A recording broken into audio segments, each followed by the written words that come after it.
ആദ്യം ഞാൻ എന്നെ ഒന്ന് പരിചയപ്പെടുത്താം. എൻ്റെ പേര് മോഹനൻ നായർ എന്നാണ്. കൊട്ടാരക്കരയാണ് ജനിച്ചു വളർന്നത്.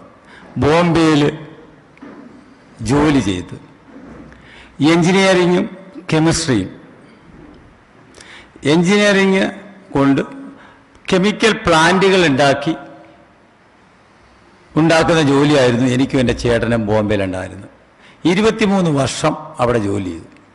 അവസാനം ഒരു കോൺട്രാക്ടറായിട്ടാണ് തിരിച്ച് നാട്ടിൽ വരുന്നത്. എൻ്റെ അച്ഛനൊരു ചെറിയ പാരമ്പര്യ വൈദ്യരായിരുന്നു, കൊച്ചു വൈദ്യൻ, അറിയപ്പെടുന്നൊന്നുമല്ല. അപ്പോൾ അതെൻ്റെ ജീനി കിടക്കുന്നതാണ്. ഇതെല്ലാം കഴിഞ്ഞ് നാട്ടിൽ നിന്ന് വന്ന് ഇവിടെ വന്നപ്പോൾ ആ വൈദ്യം പഠിക്കാൻ ഇറങ്ങിപ്പോയ പോക്കിൽ ആ വൈദ്യം എല്ലാം കളഞ്ഞിട്ട് വേറെ റൂട്ടിലേക്ക് ഞാൻ പോയി സഞ്ചരിച്ചു. വൈദ്യത്തിനെന്ത് പറ്റി, ആയുർവേദത്തിനെന്ത് പറ്റി, നമുക്കെന്ത് പറ്റി, എവിടെയാണ് നമുക്ക് അടി പറ്റിയത്? അതാണ് ഞാൻ 23 വർഷം ഇന്ത്യ ഒട്ടാകെ കെമിക്കൽ പ്ലാന്റുകളിൽ കയറി ഇറങ്ങിയതിൻ്റെ ഫലം കിട്ടിയത്. അവിടെ നിന്ന് ഒരുപാട് കാര്യങ്ങൾ പഠിച്ചു. പെട്രോ കെമിക്കലാണ് ഏറ്റവും വലിയ നമ്മുടെ ആഹാരം. ഇപ്പോഴത്തെ 20,000-ൽ മേലിൽ പെട്രോളിയം ഉൽപ്പന്നങ്ങളാണ് നമ്മളിപ്പോൾ ഡെയിലി കഴിച്ചുകൊണ്ടിരിക്കുന്നത്. ഇതാരും അറിയില്ല. അതിന് അപ്രൂവ്ഡ് ആയിട്ട് പൊയ്ക്കൊണ്ടിരിക്കുന്നു. അതിനകത്ത് എല്ലാം വരും. നമ്മൾ നിങ്ങളൊന്ന് ആലോചിച്ച് നോക്കുക. ഒരു 10-40 വർഷത്തിന് പുറമോട്ട് പോയാൽ എൻ്റെ കൊച്ചുനാളിൽ നമ്മുടെ കുടുംബത്തിൽ 4-5 തലമുറയുള്ള അമ്മമാര് ബ്ലൗസ് പോലും ഇടാതെ പിള്ളേർ പോയി അവരെ പാല് കുടിക്കുകവരെ ചെയ്യും, കളിയാക്കി. നല്ല ആരോഗ്യമായിട്ട് ജീവിച്ചിരുന്ന അന്ന് ഇവിടെ അലോപ്പതി, ആയുർവേദം, ഹോമിയോ എല്ലാ വൈദ്യശാസ്ത്രങ്ങളും ഉണ്ടായിരുന്നു. പക്ഷെ ഇത്രയും രോഗങ്ങളില്ലായിരുന്നു. ഇന്ന് ശാസ്ത്രം ഒരുപാട് പുരോഗമിച്ചു, പക്ഷെ ആശുപത്രി അത്രയും പുരോഗമിച്ചുകൊണ്ടിരിക്കണം. ഇത് എവിടെ നിന്ന് തുടങ്ങി? എന്താണ് കാരണം? ഒരു മരുന്നുകൾ എന്തുകൊണ്ടാണ് നമുക്ക് പിടിക്കാത്തത്? ഒരു വൈദ്യശാസ്ത്രം ഇപ്പം നമ്മുടെ ശരീരത്തെ ഏൽക്കുന്നില്ല. എല്ലാവരും ഓടുകയാണ്. ഈവൻ ചികിത്സിക്കുന്ന ആൾക്കാർ വരെ ഓടുകയാണ് അവിടെ ജീവൻ രക്ഷിക്കാൻ. എവിടെയാ തെറ്റുപറ്റിയത്? അത് നിങ്ങളൊന്ന് അയവിറക്കിയാൽ നമ്മുടെ പ്രശ്നങ്ങൾക്ക് ഒരു പരിധി വരെ ഉത്തരവാകും. അന്നുള്ള ആൾക്കാർ നമ്മുടെ നാട്ടില് കൃത്യമായ ഒരു അജണ്ട ഉണ്ടായിരുന്നു, അടുക്കള. ആ അടുക്കളയിൽ കൂടിയായിരുന്നു നമ്മുടെ സംസ്കാരം പോലും നിലനിന്നിരുന്നത്. ഒരു വീട് വെക്കുന്നത് പോലും അടുക്കളയെ മുൻനിർത്തിക്കൊണ്ടാണ്.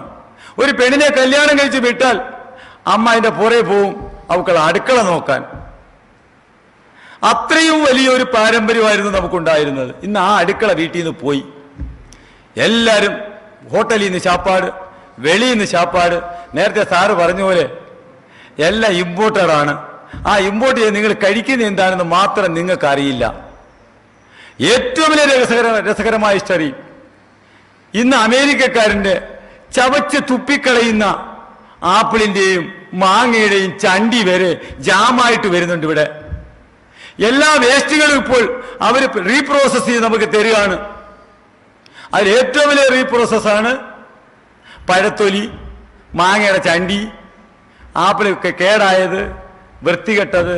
ഇതെല്ലാം കൊണ്ട് കളയാൻ അവർക്ക്, ഡിസ്പോസ് ചെയ്യാൻ അവർക്ക് സ്ഥലമില്ലാത്തതുകൊണ്ട് കാശ് കൊടുത്തുകൊണ്ട് അവരതിനെല്ലാം പ്രോസസ് ചെയ്ത് തിരിച്ച് ഇങ്ങോട്ട് തരികയാണ്. അതിന് ഒത്തിരി പുതിയ പേരുകളും പറഞ്ഞ്.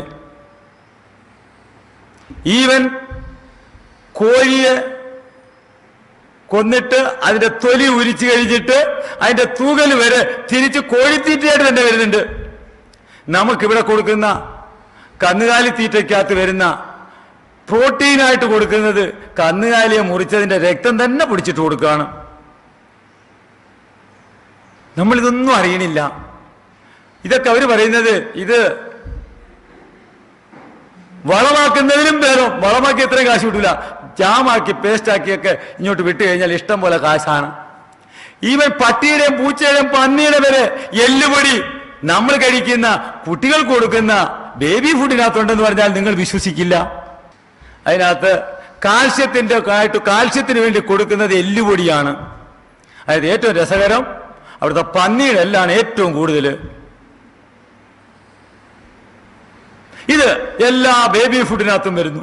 ഇതിന്റെ ഡീറ്റെയിൽസ് നിങ്ങൾക്ക് അവിടെ ഇതിന്റെ DNA ചെക്ക് ചെയ്യുന്ന ഒരു സയന്റിസ്റ്റ് നമ്മുടെ കൊടുങ്ങല്ലൂർക്കാരൻ പ്രദീപ് ചള്ളിയിൽ അതിന്റെ ഹെഡാണ്, അവിടുത്തെ സയന്റിസ്റ്റാണ്.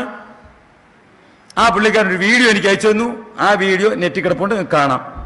അത് ഏറ്റവും രസകരം, നമ്മള് തിരുപ്പതി പളനിന്നൊക്കെ പോകുന്ന മുടി മൊത്തവും എക്സ്ട്രാ പ്രോട്ടീൻ പൗഡറായിട്ടാണ് വരുന്നത്. അതെല്ലാം ഈ ബേബി ഫുഡിനകത്തൂടെ. മുടി ഒരു മുടി പോലും കളയുന്നില്ല.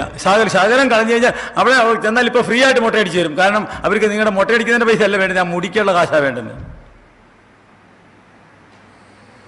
എല്ലാ സാധനങ്ങളും. ഏറ്റവും എനിക്ക് കേളകം എന്ന് പറയുന്ന സ്ഥലം കേട്ടിട്ടുണ്ടോ? കേളകം അറിയാം. അവിടെ ഞാൻ എൻ്റെ സ്കൂളിൽ ക്ലാസ് എടുക്കാൻ പോയായിരുന്നു. പോയപ്പോൾ അവിടുത്തെ സാറ് പറഞ്ഞു, അവിടെ ഒരു ആശുപത്രിയിൽ തമിഴ്നാട്ടിൽ നിന്ന് വന്ന പിള്ളേർ വിട്ടുന്നൊരു ഡബ്ബ വെക്കും. ആ ടിന്ന് ഈ മുഴയും ഇഴയും കച്ചറയൊക്കെ കണ്ടിച്ച് കളഞ്ഞ ബാക്കി വേസ്റ്റൊക്കെ വരുന്നില്ലേ, അതെല്ലാം അവരങ്ങ് കൊണ്ടുപോകും വൈകുന്നേരം. അതുകൊണ്ട് ബ്ലീച്ച് ചെയ്തിട്ട് നല്ലോണം അരച്ച് ഐസ്ക്രീമിനകത്താട്ടാ വരുന്നത്. അവിടം വരെ എത്തി. നേരത്തെ കുടലും പണ്ടുമൊക്കെ ഉള്ളായിരുന്നു, അതും മാറി. പൊട്ടിപ്പൊടിയായിരുന്നു ഇരുന്നുകൊണ്ട്. പൊട്ടിപ്പൊടി പിന്നെയും കുഴപ്പമില്ലെന്ന് വെച്ചോ, പോട്ടെ, കുടലും പണ്ടുമൊക്കെയാണ്, കുറച്ച് മലമൊക്കെ കാണത്തുള്ളൂ അതിനകത്തെന്ന് വിചാരിക്കാം. ഇതാ നിങ്ങൾ ഓരോ ദിവസവും തിന്നുന്ന ഓരോ സാധനത്തിന്റെ ഇൻഗ്രീഡിയൻസ് ഒന്ന് പഠിച്ചു കഴിഞ്ഞാൽ നിങ്ങൾ ഞെട്ടിപ്പോവും.